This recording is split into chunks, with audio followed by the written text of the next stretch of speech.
రోజు పేపర్లు చూస్తుంటే ఆశ్చర్యమేస్తుంది. గత దశాబ్ద కాలంలో ఒక్కొక్క విషయం బయటకు వస్తున్న కొద్దీ వాటికి సంబంధించిన బ్యానర్ ఐటమ్స్ పేపర్లో కనిపిస్తున్న కొద్దీ అసలు ఎన్ని ఘోరాలు జరిగాయా, ఎన్ని అక్రమాలు జరిగాయా అనిపిస్తుంది. తాజాగా గొర్రెల పంపిణీ కూడా ఘోరాలు జరిగినట్లుగా, అక్రమాలు జరిగినట్లుగా వెలుగులోకి వస్తుంది. ఏకంగా ఎన్ఫోర్స్మెంట్ డైరెక్టర్ జాతీయ స్థాయిలో ఉన్న దర్యాప్తు సంస్థ రంగంలోకి దిగిన పరిస్థితి. అదే సమయంలో రాష్ట్రంలో రుణమాఫీకి సంబంధించి ఆ లబ్ధిదారులను ఫిల్టర్ చేయడంలో కార్యక్రమం కొనసాగుతున్న పరిస్థితి. మొత్తం మీద 40,000 కోట్ల రూపాయల భారాన్ని 25,000కు కుదించే పనిలో రాష్ట్ర ప్రభుత్వం పడ్డట్టుగా తెలుస్తుంది. దీనికి సంబంధించిన కథనాలు కూడా ఇవాళ దినపత్రికల్లో కనిపిస్తున్నాయి. ముందుగా తొలి వెలుగు డిజిటల్ పేపర్ చూసే ప్రయత్నం చేద్దాం. రుణమాఫీ అన్న శీర్షిక మనకు ప్రధానంగా కనిపిస్తుంది తొలి వెలుగులో. మరో కీలక హామీ అమలుకు ప్రభుత్వం అడుగులు. ఆగస్టు 15లోగా 2 లక్షల రుణమాఫీ చేయాలని నిర్ణయం. రాష్ట్రంలో ప్రస్తుతం సుమారు 39 లక్షల మంది రైతులు. పంట పెట్టుబడి కోసం రైతులు తీసుకున్న అప్పులు 40,000 కోట్లు. నిధులను ఎలా సమీకరించాలనే అంశంపై రాష్ట్ర ప్రభుత్వం ఆలోచన. రైతుల పేరు మీద ఉన్న అప్పులు ప్రభుత్వానికి బదలాయింపు. కేంద్ర రాష్ట్ర ప్రభుత్వ ఉద్యోగులకు రుణమాఫీ లేనట్టే. ఎంపీలు, ఎమ్మెల్యేలు, ఆదాయ పన్ను కట్టేవారికి నో ఛాన్స్ అంటూ క్లియర్గా కనిపిస్తుంది. అదే రకంగా కేసీఆర్ తలసానిపై ఈడీ దర్యాప్తు అని ఇందాక నేను చెప్పాను. గొర్రెల పంపిణీలో స్కామ్ జరిగింది. దాదాపు 700 కోట్ల రూపాయల స్కామ్ జరిగిందని అనుమానాలు వ్యక్తమవుతున్నాయి. అయితే దానికి సంబంధించి ఆ స్కామ్లో జరిగిన ఆ నిధుల మళ్లింపుకు సంబంధించి మనీ లాండరింగ్ వ్యవహారాలు కూడా జరిగాయని ఈ ఎన్ఫోర్స్మెంట్ డైరెక్టర్ అనుమానిస్తుంది. దాంతో ఈడీ రంగంలోకి దిగింది. ఈడీ ఈ అంశం మీద విచారణ జరిపే పరిస్థితి కనిపిస్తుంది. సో ఓవరాల్గా ఆనాటి ముఖ్యమంత్రి కేసీఆర్ కావచ్చు, సంబంధిత మంత్రి, అప్పట్లో మంత్రిగా వ్యవహరించారు తలసాని శ్రీనివాస్ యాదవ్, వీరి పాత్ర మీద కూడా ఈడీ ఫోకస్ చేయబోతుంది అన్న ఇండికేషన్స్తో ఈ వార్త కనిపిస్తుంది. కేసీఆర్ తలసానిపై ఈడీ దర్యాప్తు. గొర్రెల స్కామ్లో దర్యాప్తునకు ఈడీ రంగంలోకి. 700 కోట్ల అవినీతిపై దృష్టి పెట్టిన ఈడీ పెద్ద మొత్తంలో డబ్బు చేతులు మారినట్టు ఆధారాలు. రైతుల పేరుతో ప్రైవేటు వ్యక్తుల ఖాతాల్లోకి 100 కోట్లు మళ్లింపు. PMLA యాక్ట్ ప్రకారం విచారణ చేయనున్న ఈడీ. గొర్రెల రవాణాలో కాంట్రాక్టు కుదుర్చుకున్న ఏజెన్సీల వివరాలు సేకరణ. ఏసీబీ విచారణకు సహకరించని మాజీ ఎండీ, ఓఎస్డీ అని కనిపిస్తుంది. ఇప్పటికే అవినీతి నిరోధక శాఖ ఈ వ్యవహారం పైన విచారణ జరుపుతుంది. అయితే దానికి సంబంధించిన అధికారులు ఎవరైతే ఉన్నారో, ఆనాడు కీలకంగా వ్యవహరించిన అధికారులను విచారిస్తే, ఏసీబీ అధికారులు విచారిస్తే వారు సహకరించని పరిస్థితి ఉంది. ఈ నేపథ్యంలోనే PMLA యాక్ట్ అంటే మనీ లాండరింగ్ యాక్ట్కు సంబంధించిన అంశాలను ఈడీ ముందుకు వెళ్లడంతో ఈడీ రంగంలో దిగింది.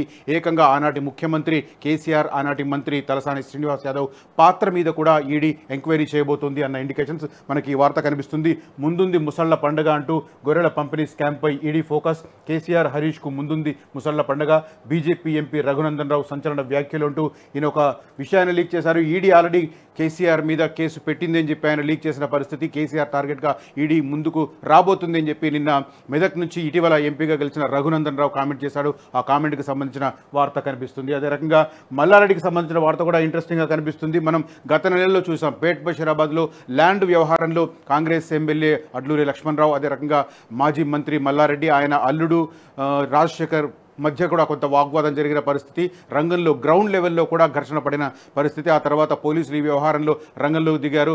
ఈ వ్యవహారం కోర్టుకు వెళ్లడంతో రెవెన్యూ శాఖ అధికారులు విచారణ జరిపి ఆ స్థలం మీద మల్లారెడ్డికి ఎలాంటి హక్కు లేదని తేల్చారు. దానికి సంబంధించిన వార్త కనిపిస్తుంది. జీడిమెట్లలోని సర్వే నంబర్ 82లో 33 గుంటల భూమి కబ్జా. భూమిపై హైకోర్టు ఆదేశాలు ఉన్నప్పటికీ కబ్జా చేసిన మల్లారెడ్డి. కబ్జాకు గురైన భూమికి రక్షణ కల్పించాలని ధర్మాసనం ఆదేశం.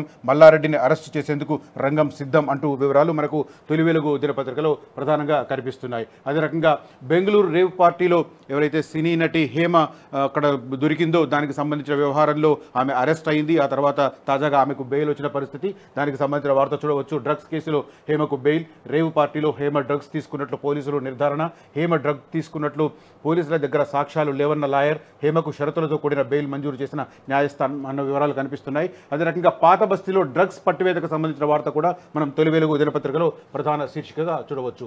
ఇక ఆంధ్రజ్యోతి దినపత్రిక విషయానికి వస్తే 5 సంతకాల సంబరం అంటూ ఆంధ్రప్రదేశ్కు సంబంధించిన వార్తను కీలకమైన శీర్షికగా ప్రస్తావించారు. నిన్న ఆంధ్రప్రదేశ్ ముఖ్యమంత్రిగా చంద్రబాబు నాయుడు పదవి బాధ్యతలు చేపట్టారు. మొన్న ప్రమాణ స్వీకారం జరిగింది. నిన్న ఆఫీస్లో అజ్యూమ్ చేశారు. తొలి సంతకాలుగా 5 కీలకమైన ఫైల్స్ను ఆయన క్లియర్ చేస్తున్నారు. ముఖ్యంగా 16,000కు పైగా డిఎస్సి పోస్టులను భర్తీ చేసేందుకు సంబంధించిన ఫైల్ మీద తొలి సంతకం చేసిన పరిస్థితి. అదే రకంగా గత పాలనలో అంటే జగన్ పాలనలో అత్యంత వివాదాస్పదమైన ల్యాండ్ టైటిలింగ్ యాక్ట్ ఏదైతే ఉందో ఆ యాక్ట్ను రద్దు చేస్తూ రెండో సంతకం చేశారు. దానికి సంబంధించిన వివరాలు కనిపిస్తున్నాయి.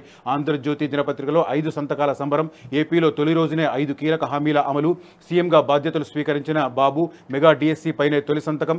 16,347 టీచర్ పోస్టుల భర్తీకి నిర్ణయం. ల్యాండ్ టైటిల్ రద్దుపై రెండో సంతకం. పేదల పింఛను 4,000పై మూడోది. 4వ సంతకం స్కిల్ సెన్సెస్ పై. అన్న క్యాంటీన్ల పునరుద్ధరణపై 5వది అంటూ వివరాలు కనిపిస్తున్నాయి మనకు ఆంధ్రజ్యోతి దినపత్రికలో. అదే రకంగా నిన్న జాతీయ స్థాయిలో కిషన్ రెడ్డి బొగ్గు గనుల శాఖ మంత్రిగా పదవి బాధ్యతలు చేపట్టారు. ఆ సందర్భంగా ఆయన చేసిన వ్యాఖ్యలు కనిపిస్తున్నాయి. దేశంలో బొగ్గు ఉత్పత్తిని పెంచుదాం, ఖనిజాలను వెలికి తీసేందుకు కృషి చేస్తా, ప్రధాని నమ్మకాన్ని నిలబెట్టుకుంటా. కేంద్ర బొగ్గు గనుల శాఖ మంత్రిగా కిషన్ రెడ్డి. ఢిల్లీలోని శాస్త్రి భవన్లో బాధ్యతల స్వీకరణ. కేంద్ర హోంశాఖ సహాయ మంత్రిగా బాధ్యతలు స్వీకరించిన బండి సంజయ్ అన్న వివరాలు కనిపిస్తున్నాయి. అదే రకంగా రుణమాఫీకి సంబంధించిన వార్త కూడా కనిపిస్తుంది. మనం గత కొన్ని రోజులుగా అంచనా వేస్తున్నాం, ఏకపక్షంగా మొత్తం రైతులకు సంబంధించిన 2 లక్షల వరకు రుణాలు మాఫీ చేయాలంటే దాదాపు 40,000 కోట్ల రూపాయలు కావాలి. అది ఎక్కడి నుంచి తీసుకొస్తుంది రేవంత్ రెడ్డి సర్కార్ అని చెప్పి చర్చోపచర్చలు కొనసాగుతున్నాయి. సాధ్యం కాదని విపక్షాలు చెబుతున్నాయి. సాధ్యం చేసి చూపిస్తామని సీఎం రేవంత్ రెడ్డి దేవుళ్ల మీద ప్రమాణాలు చేస్తూ మరి హామీ ఇచ్చారు. ఈ నేపథ్యంలో ఇప్పుడు లబ్ధిదారుల కుదింపు ప్రక్రియ జరిగినట్టుగా తెలుస్తుంది. జాతీయ స్థాయిలో కిసాన్ సమ్మాన్ ఏదైతే స్కీమ్ అమలవుతుందో ఆ అమలవుతున్న షరతులు ఏవైతే ఉన్నాయో ఆ షరతులను ఇక్కడ వర్తింపజేయడం ద్వారా లబ్ధిదారుల సంఖ్యను గణనీయంగా తగ్గించడానికి ప్రభుత్వం కసరత్తు చేస్తుంది. ఈ షరతులతో కూడిన అమలు చేస్తే మాత్రం ఈ ఏదైతే భారం ఉందో దీన్ని స్కీమ్ను అమలు చేయాల్సిన భారం ఏదైతే ఉందో అది 40,000 నుంచి 25,000 కోట్లకు తగ్గే అవకాశం ఉంది. దానికి సంబంధించిన డీటెయిల్స్ కనిపిస్తున్నాయి. రుణమాఫీకి 25,000 కోట్లు. పీఎం కిసాన్ మార్గదర్శకాలనే పాటిస్తే కావాల్సిన మొత్తం. పంట రుణాలు తీసుకున్న 47 లక్షల మందికి మాఫీ చేయాలంటే 35,000 కోట్లు. పీఎం కిసాన్ మార్గదర్శకాల అమలుతో అర్హులకు న్యాయం. సర్కారుపై ఆర్థిక భారం భారీగా తగ్గే అవకాశం ఉంటుందన్న వివరాలు కనిపిస్తున్నాయి. అదే రకంగా తెలంగాణలో మహిళా శక్తి క్యాంటీన్లను ఏర్పాటు చేయబోతున్నారు. దానికి సంబంధించిన డీటెయిల్స్ కూడా మనం చూడవచ్చు ఆంధ్రజ్యోతి దినపత్రికలో. ఇక వెలుగు దినపత్రిక విషయానికి వస్తే జాతీయ స్థాయిలో నీట్ ఎగ్జామ్ వివాదాస్పదమైంది. దానికి సంబంధించిన వార్త కనిపిస్తుంది. దాంతోపాటు ఇందాక నేను ఎక్స్ప్లెయిన్ చేశాను గొర్రెల స్కామ్కు సంబంధించి. గొర్రెల స్కామ్లో మనీ లాండరింగ్ ఎంక్వైరీ మొదలుపెట్టిన ఈడీ వివరాలు ఇవ్వాలని పశుసంవర్ధక శాఖ అధికారులకు లేక ఈ స్కీమ్లో 700 కోట్ల కుంభకోణం జరిగినట్టు ఆరోపణలు ఇప్పటికే కొనసాగుతున్న ఏసీబీ దర్యాప్తు అని కనిపిస్తుంది. సేమ్ టైం అది ఎలా బయటపడింది, ఈ అక్రమాలు గొర్రెల పంపిణీకి సంబంధించిన వ్యవహారాల్లో అక్రమాలు జరిగినట్లు కుంభకోణం జరిగినట్టు ఎలా బయటపడింది అని చెప్పే ప్రయత్నం వెలుగు దినపత్రిక చేసింది. నేను చదువుతాను. పశుసంవర్ధక శాఖలో అసిస్టెంట్ డైరెక్టర్లుగా పనిచేస్తున్న రవికుమార్, ఆదిత్య, కేశవసాయి, రంగారెడ్డి జిల్లాకు చెందిన మరో 2 అధికారులు, కాంట్రాక్టర్లు, దళారులు పోయిన ఏడాది ఆగస్టులో ఏపీలోని 18 మంది వద్ద 133 యూనిట్ల గొర్రెలను స్వీకరించారు. అయితే వాళ్ల ఖాతాలోకి జమ చేయాల్సిన 2.08 కోట్లను బినామీ ఖాతాలకు దారి మళ్లించారు. దీనిపై ఫిర్యాదులు రావడంతో ఈ ఏడాది జనవరిలో కేసు నమోదైంది. అదే సమయంలో పశుసంవర్ధక శాఖలో ఫైల్స్ మాయం కావడం చర్చనీయాంశమైంది. దీనిపై విచారణ చేపట్టిన ఏసీబీ అక్రమాలు జరిగినట్లు గుర్తించి పశుసంవర్ధక శాఖ సీఈఓ రామచంద్ర నాయక్, మాజీ ఓఎస్డీ కళ్యాణ్ కుమార్లను అరెస్ట్ చేసింది. ఆ తర్వాత కోర్టు అనుమతితో వారిని కస్టడీలోకి తీసుకుని విచారించింది. ఈ క్రమంలోనే గొర్రెల స్కీమ్లో 100 కోట్ల స్కామ్ జరిగినట్లు గుర్తించింది. మొత్తం మీద ఒక పెద్ద స్కామ్ తెర మీదకి వచ్చిన పరిస్థితి. ఈ స్కామ్ ఎటువైపు దారితీస్తుందనేది కూడా ఇంట్రెస్టింగ్. సేమ్ టైం దీన్ని ఉద్దేశించే రఘునందన్ రావు మెదక్ ఎంపీ కామెంట్లు చేశారు. కేసీఆర్పై ఈడీ కేసు నమోదైనట్లు నాకు సమాచారం వచ్చింది. హరీష్ వెంకట్రామరెడ్డికి ముందుంది ముసళ్ల పండుగ. ప్రజలకు అన్యాయం చేసిన వాళ్ళు పాపం తగిలిపోతారు. ఎంపీ రఘునందన్ రావు వ్యాఖ్యలు అని కనిపిస్తుంది. మొత్తం మీద గొర్రెల పంపిణీ స్కామ్కు సంబంధించి మాత్రం ఇంట్రెస్టింగ్ డెవలప్మెంట్స్ కనిపిస్తున్నాయి. ఒకవైపు ఏసీబీ ఆల్రెడీ ఈ వ్యవహారంలో దర్యాప్తు చేస్తుంది. అయితే ఏసీబీ దర్యాప్తుకు ఆనాటి క్లియర్గా వివరించిన అధికారులు ఎవరు సహకరించడం లేదు. ఈ నేపథ్యంలోనే జాతీయ స్థాయి దర్యాప్తు సంస్థ ఈడీ రంగంలోకి దిగింది. దీనికి సంబంధించి మనీ లాండరింగ్ వ్యవహారాలకు సంబంధించిన అలిగేషన్స్ రావడంతో ఆ అలిగేషన్స్ ఆధారంగా ఈడీ రంగంలోకి దిగిన పరిస్థితి. ఆనాటి ముఖ్యమంత్రి కేసీఆర్తో పాటు ఆనాటి మంత్రి తలసాని శ్రీనివాసరావుకు నోటీసులు జారీ చేస్తున్నట్టుగా తెలుస్తుంది. మొత్తం మీద కేసు అయితే ఫైల్ అయింది. ఫర్దర్గా ఈడీ ఎలా ముందుకెళ్తుందన్నది మాత్రం ఇప్పుడు ఇంట్రెస్టింగ్ కథనంగా కనిపిస్తుంది. ఇక వెలుగు దినపత్రికలో మరో ఇంట్రెస్టింగ్ వార్త మనం గత 10 సంవత్సరాలలో మనకు పదే వినిపించింది డబుల్ బెడ్రూమ్ ఇళ్లకు సంబంధించి. కేసీఆర్ చాలా గొప్పగా చెప్పేవారు. ఆ రోజుల్లో ఇరుకు గదుల్లో ఉండాల్సిన అవసరం మధ్యతరగతికి బలహీన వర్గాలకు ఎందుకు ఉంటుంది, మంచి విశాలమైన డబుల్ బెడ్రూమ్లో ఉండాలి అని ఆయన స్పీచ్ల్లో పదే చెప్పేవాళ్ళు. కానీ నిజానికి ఆ స్కీమ్ అమలు అమలైంది మాత్రం అంతంత మాత్రంగా. ఇక ఎన్నికల ఏడాది రావడంతో ఒకసారి లబ్ధిదారులకు వాటిని పంపిణీ చేద్దామన్న రంగం సిద్ధమైంది. కాకపోతే కొందరికి అంది, కొందరికి అందకపోతే అది ఎక్కడ నెగటివ్ అవుతుందన్న ఫీలింగ్తో ఆ డబుల్ బెడ్రూమ్ ఇళ్ల పంపిణీని కేసీఆర్ సర్కార్ అప్పట్లో పక్కన పెట్టిన పరిస్థితి. ఇప్పుడు తాజాగా వాటిని పంపిణీ చేయాలని ఈ కొత్త ప్రభుత్వం కనుక ఏర్పాట్లు చేస్తే గ్రౌండ్ లెవెల్ పరిస్థితి ఎలా ఉంది అన్న విషయాన్ని చెబుతూ ఈ వార్త కనిపిస్తుంది మనకు. పాడుబడ్డ ఇండ్లను పంచేదెట్లా, రాష్ట్ర వ్యాప్తంగా అధ్వాన్న స్థితికి డబుల్ బెడ్రూమ్ ఇల్లు అన్న వివరాలు కనిపిస్తున్నాయి. ఆఫీసర్ల ఫీల్డ్ ఎంక్వైరీలో దిగ్భ్రాంతికరమైన దృశ్యాలు. సవలతులు రిపేర్లకే 1000 కోట్లకు పైగా ఖర్చయితాయని అంచనా. గోడలకు పగుళ్లు, స్లాబులు, పిల్లర్లకు నడుమ గ్యాపులు, విరిగిన తలుపులు, పగిలిన ట్యాంకులు, కిటికీలు, ఇతర సామాగ్రి దొంగల పాలు, తాగునీరు, కరెంటు రోడ్లు, ఇతర వస్తువులు నిల్లు అన్న వివరాలు కనిపిస్తున్నాయి. సేమ్ టైం ఇక్కడ పిక్చర్ కూడా చూడొచ్చు. లాస్ట్కు కిటికీలను, తలుపులను కూడా ఎత్తుకుపోయిన పరిస్థితి. ఆదిలాబాద్ జిల్లా కేంద్రంలో నిర్మించిన కేఆర్కే కాలనీలో నిర్మించిన డబుల్ బెడ్రూమ్ ఇండ్ల దుస్థితి ఇది. ఒకే చోట సుమారు 200 ఇండ్లు నిర్మించి ఏడాది క్రితం లక్కీ డ్రా ద్వారా లబ్ధిదారులకు కూడా ఎంపిక చేశారు. కానీ పంపిణీ మాత్రం మరిచిపోయారు. దీంతో నిర్వహణ లేక ఇండ్లన్నీ దెబ్బతిన్నాయి. దీనికి తోడు విద్యుత్ వైర్లను, పైపులను, ఇనుప కిటికీలను దొంగలు ఎత్తుకెళ్లారు. క్వాలిటీ లేకపోవడంతో గోడలు నెర్రలు బారాయి. తాగునీరు, రోడ్లు, డ్రైనేజీలు లేవు. దీంతో రిపేర్లు చేసి ఈ ఇండ్లను పంపిణీ చేయాలంటే దాదాపు 2 కోట్లు అవసరమని ఆఫీసర్లు చెప్తున్నారని కనిపిస్తుంది. మొత్తం మీద ఈ డబుల్ బెడ్రూమ్లు కట్టినవన్నీ నిరుపయోగంగా మారిపోతాయన్న ఇండికేషన్స్ కనిపిస్తున్నాయి మనకు. ఎందుకంటే లాస్ట్కు తలుపులు, కిటికీలు కూడా ఎత్తుకుపోతున్నారంటే ఇక పరిస్థితిని మనం అర్థం చేసుకోవచ్చు. ఈ మిగిలిన వాటిని ఏం చేస్తారనేది కూడా ఇప్పుడు మనం చూడాల్సిన పరిస్థితి. ఇక రాష్ట్రంలో మహిళా శక్తి క్యాంటీన్లు అంటూ ఇందాక చెప్పాను ఏర్పాటు చేయబోతున్నారు. మహిళల ఆధ్వర్యంలో, మహిళా సంఘాల ఆధ్వర్యంలో వాటిని నిర్వహించేందుకు ఏర్పాట్లు జరుగుతున్నాయి. దానికి సంబంధించిన వార్త కనిపిస్తుంది. అదే రకంగా కాళేశ్వరం విచారణకు సంబంధించిన అంశం కూడా మనం ఇక్కడ చూడవచ్చు. త్వరలో కాళేశ్వరంపై బహిరంగ విచారణ, judicial commission chairman justice Ghosh కసరత్తు, ప్రజలు ఇచ్చిన అఫిడవిట్ల పరిశీలనకు చర్యలు, గత సర్కారులో కీలక నేతలకు నోటీసులు ఇచ్చే ఛాన్స్, హైడ్రాలజీ టెక్నికల్ కమిటీలతో జస్టిస్ ఘోష్ మీటింగ్, 2 వారాల్లో రిపోర్టు ఇవ్వాలని టెక్నికల్ కమిటీకి ఆదేశం, విజిలెన్స్ రిపోర్టు కోసం సర్కారుకు లేఖ రాయాలని నిర్ణయం కనిపిస్తుంది. మొత్తం మీద 2 రోజుల పాటు జూన్ 8, 9 తేదీల్లో జస్టిస్ పిసి ఘోష్ అక్కడ గ్రౌండ్ లెవెల్ పరిస్థితిని పరిశీలించారు. మరమ్మతులకు సంబంధించిన పనులను పరిశీలించారు. కీలకమైన అంశాలు తెర మీదకి రావడంతో గత పాలకులకు కూడా నోటీసులు ఇచ్చే అవకాశాలు కనిపిస్తున్నాయి.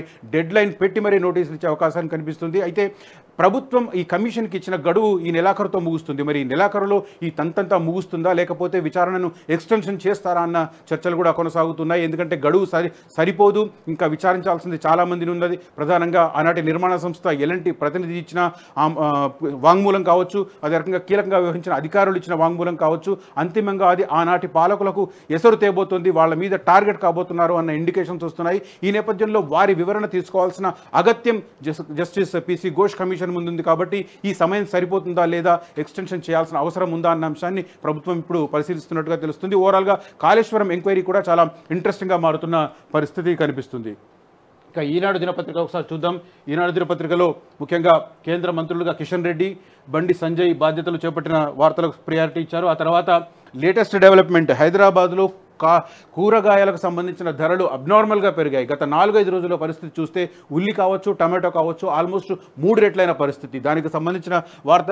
కూరగాయల దడ 15 రోజుల్లోనే అమాంతం పెరిగిన ధరలు, రైతు బజార్లతో పోలిస్తే మార్కెట్లో 60% వరకు అధికం, ఇతర రాష్ట్రాల నుంచి తగ్గిన దిగుమతులు, స్థానికంగా వృద్ధి చెందని పంటల సాగు అన్న వివరాలు కనిపిస్తున్నాయి. ఉల్లిగడ్డలకు సంబంధించి ఉల్లిగడ్డల గతంలో హైదరాబాద్ నగరానికి రోజు 8,000 క్వింటాల వరకు వచ్చేవి. దాంతో 6 నెలలుగా కిలో 20 రూపాయల చొప్పున స్థిర ధరల్లోనే లభ్యమయ్యాయి.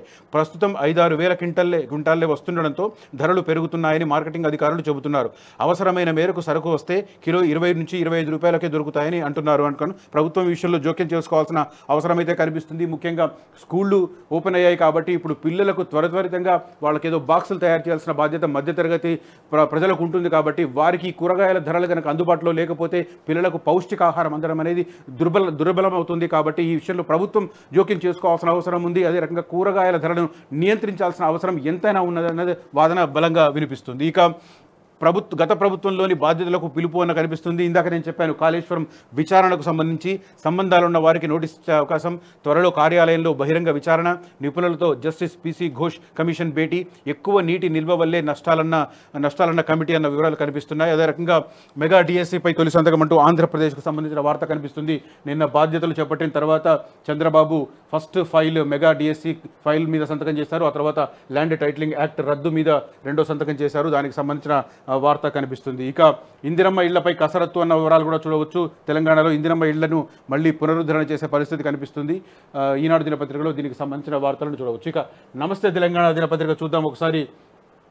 ఇవి సర్కారీ ఎర్ర జెండాలు అంటూ అప్పు తీర్చలేదని సహకార బ్యాంకు సిబ్బంది నిర్వాకం, పొలంలో జెండాలు పాతి వేలం వేస్తున్నట్టు ఫ్లెక్సీ ఏర్పాటు అంటూ అప్పులు కట్టని సహకార శాఖ నుంచి ఎవరైతే రుణాలు తీసుకున్నారో రైతులు, వారికి సంబంధించిన భూములను అధికారులు కబ్జా చేసి దానికి సంబంధించి జెండాలు పాతి మరీ వాటిని వేలం వేస్తామని బెదిరిస్తున్నారు అన్న డీటెయిల్స్ మనం నమస్తే తెలంగాణ దినపత్రికలో చూడవచ్చు. అదే రకంగా రుణమాఫీ కొందరికే అంటూ ఫిల్టర్ చేస్తున్నారు. ఇందాక నేను ఎక్స్ప్లెయిన్ చేశాను.